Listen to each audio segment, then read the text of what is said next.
यवतमाळ जिल्ह्यातील नवीन घडामोडी पाहण्यासाठी आजच आमचा MH29 मीडिया या चॅनलला YouTube वर सबस्क्राईब करा आणि बेल आयकॉनला प्रेस करा। MH29 मीडिया, बातमी आपल्या गावाची।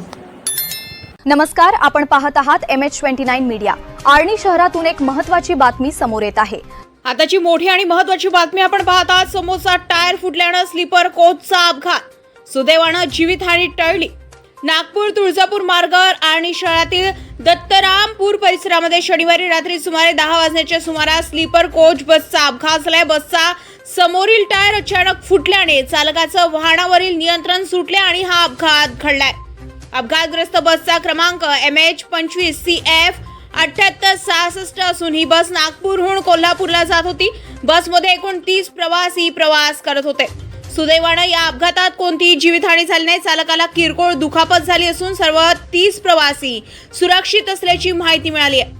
घटनेची माहिती मिळताच आर्णी पोलीस स्टेशनचे ठाणेदार संजय खंदारे आपल्या पथकासह तातडीने घटनास्थळी दाखल झाले। पोलिसांनी प्रवाशांना सुरक्षित स्थळी हलवून त्यांच्या पुढील प्रवासासाठी दुसऱ्या बसची व्यवस्था केली आहे। त्यामुळे प्रवाशांना मोठा दिलासा मिळालाय।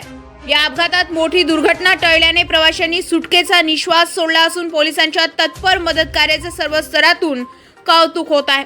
MH29 मीडियासाठी इरफान रजा, प्रशिक मुनेश्वर, आर्णी।